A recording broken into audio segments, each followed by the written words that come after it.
All right, let's go on the record in State v. Kohberger, CR 0124316665. The defendant has been excused from today's proceedings and is not present. The defense is represented by Ms. Massoff, Ms. Taylor, and Ms. Barlow. The state is represented by Mr. Thompson. This is a time set for a hearing on the state's supplemental request for restitution.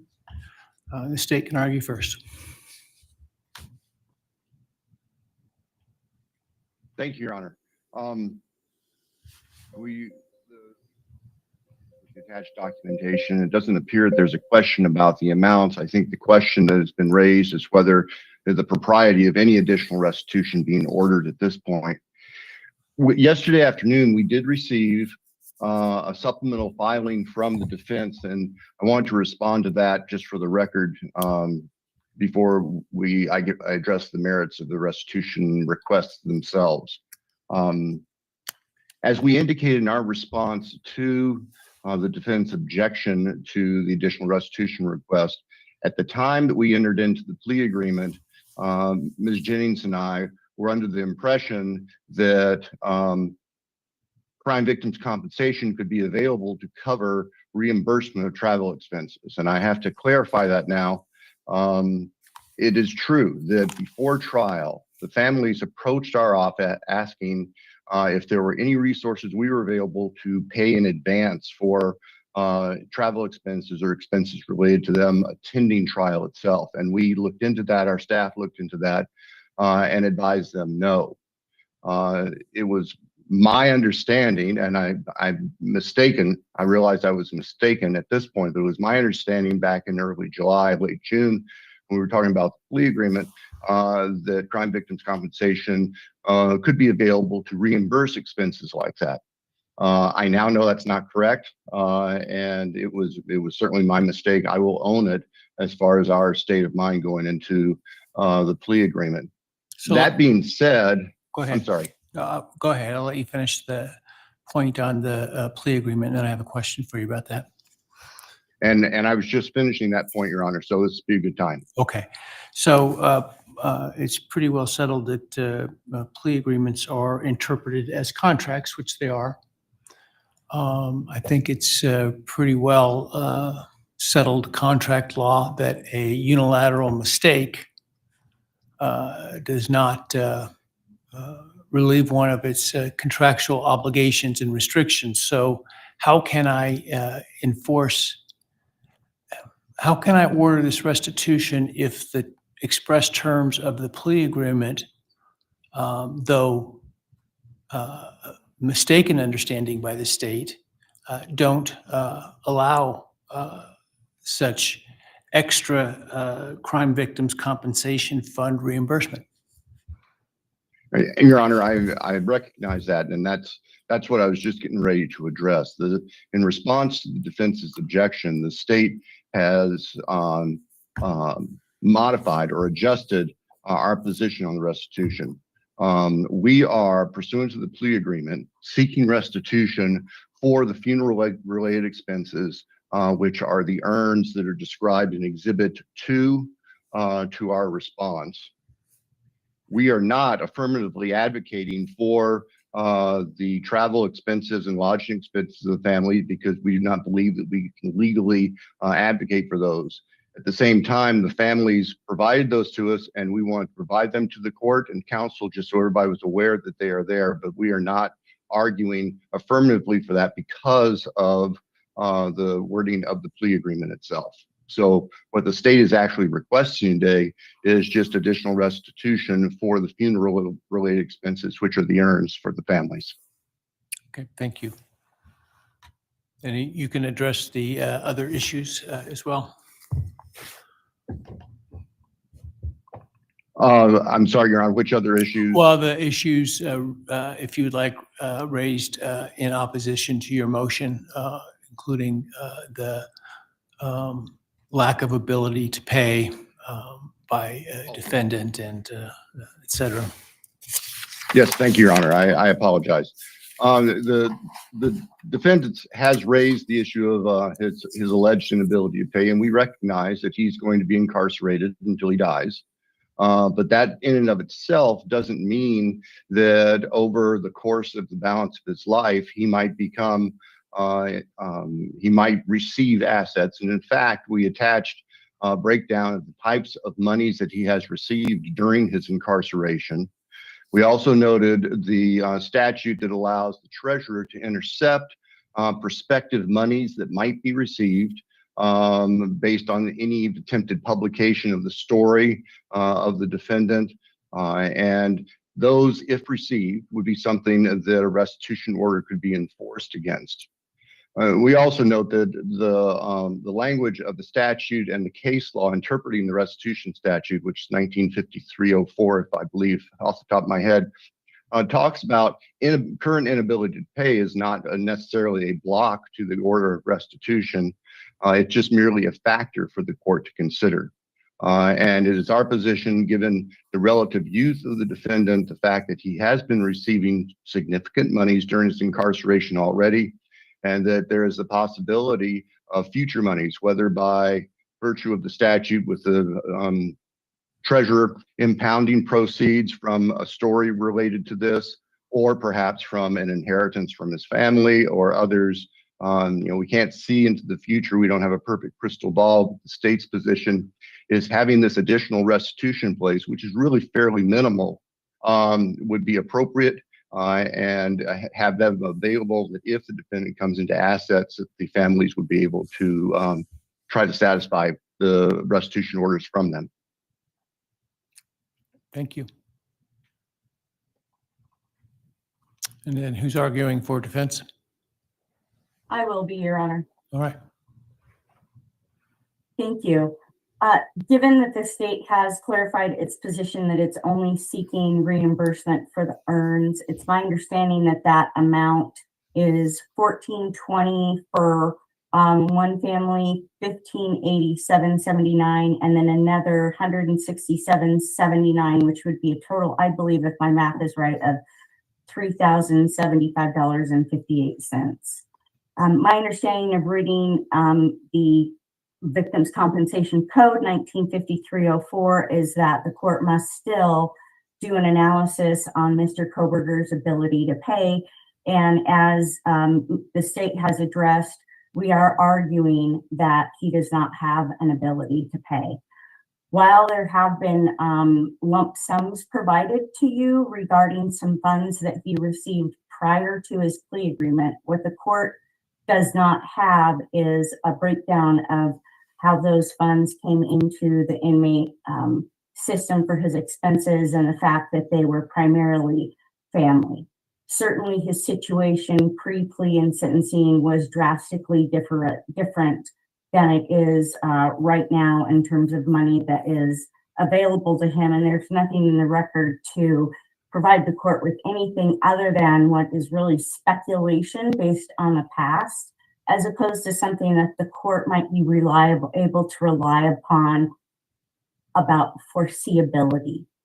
There's no way that Mr. Kohberger is ever going to profit from any sort of movie or book, because Idaho Code 1953-01 specifically precludes that.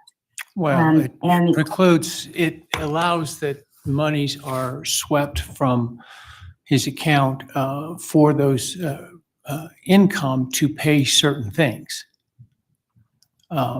If those certain things, if there's no debt for those certain things, then does the money not go then to the defendant?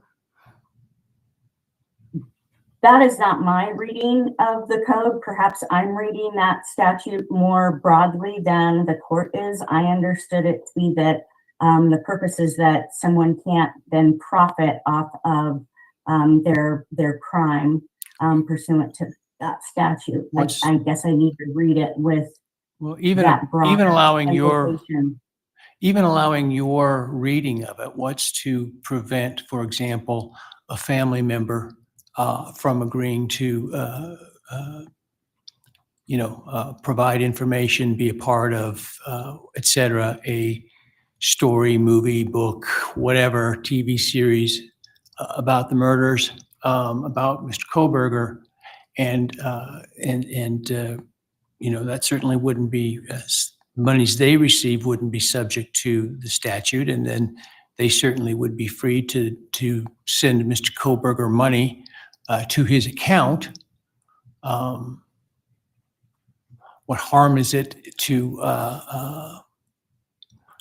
order the restitution, which would then sort of jump in line in terms of priority of payments over some of the other ordered payments, such that if Mr. Kohberger does receive money into his accounts from any source, that he's then that those monies are then put to that use.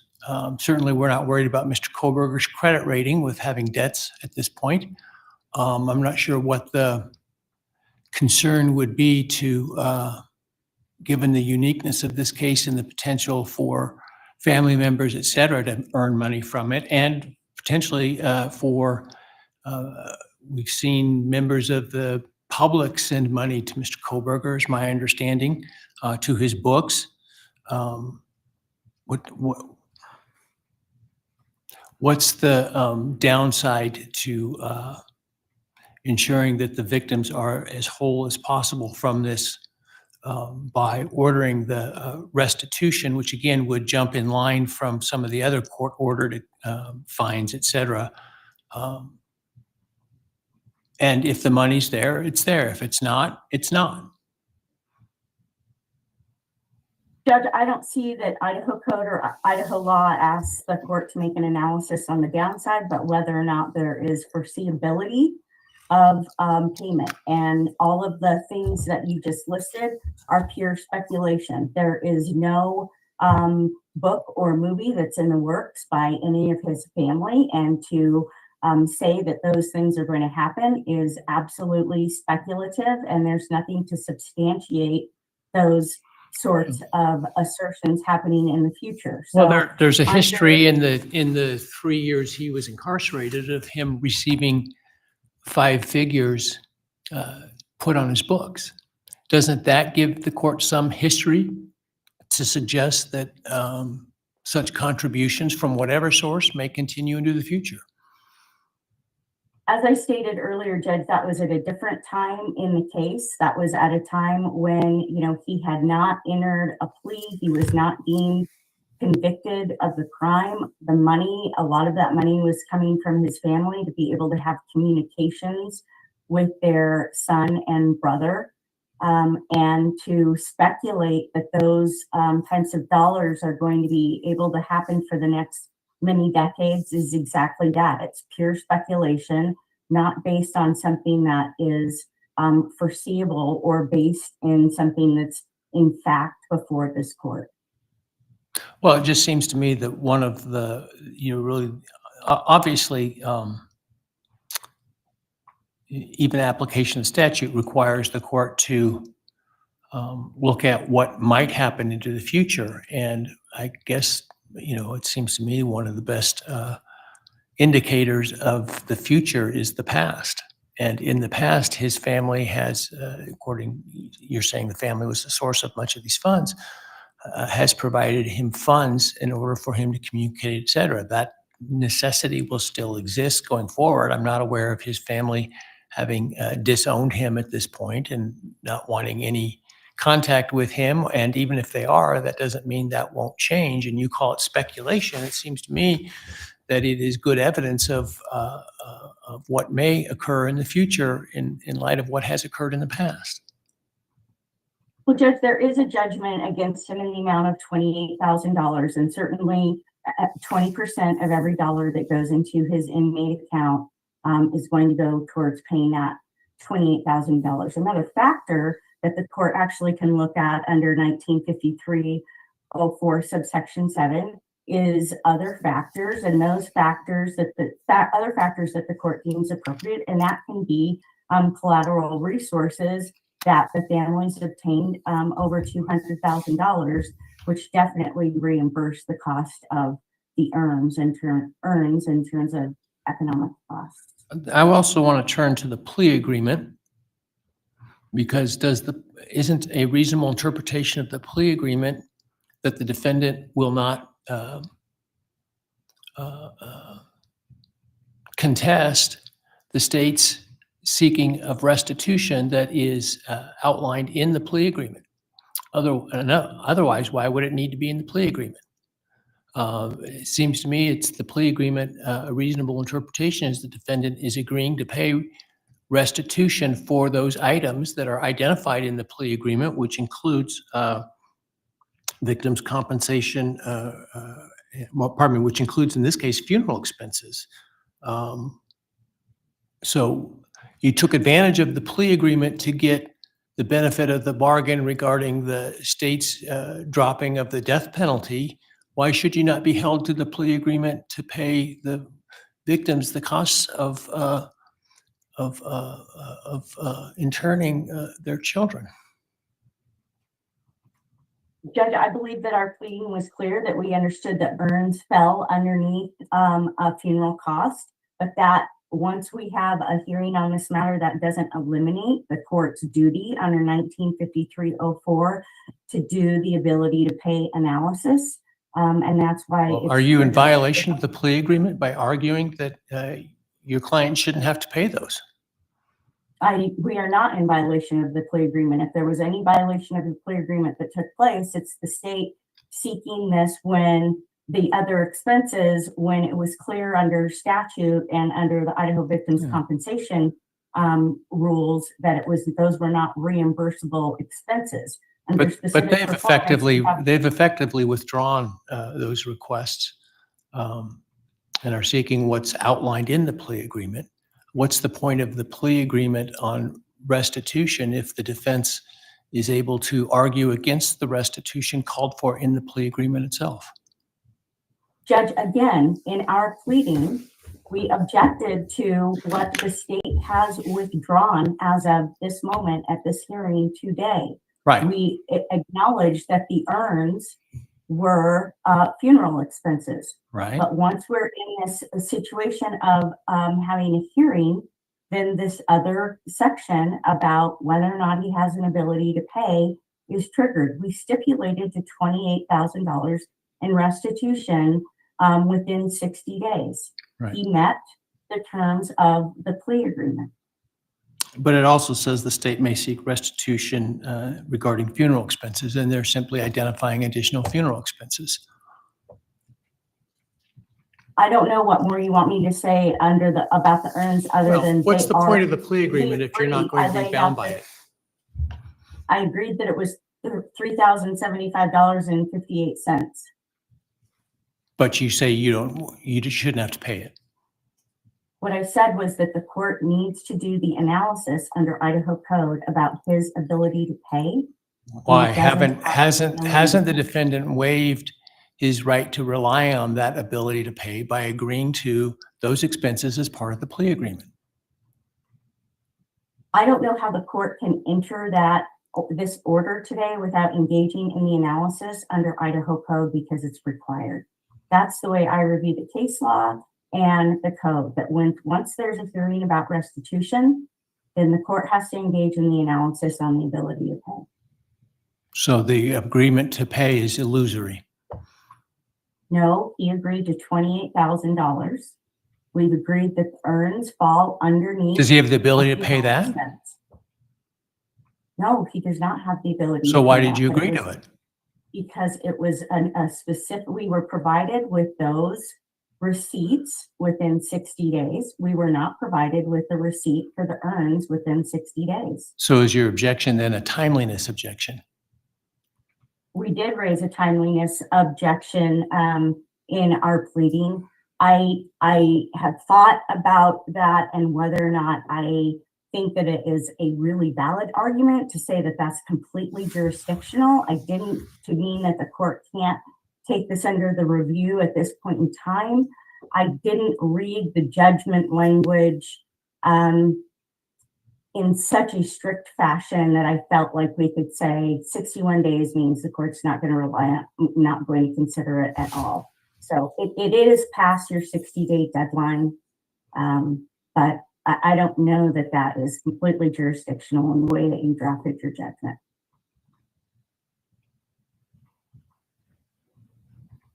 Anything else? No. Thank you. Mr. Thompson, any rebuttal? No, Your Honor, thank you. All right, thank you. I'll take the matter under advisement and issue an opinion in due course.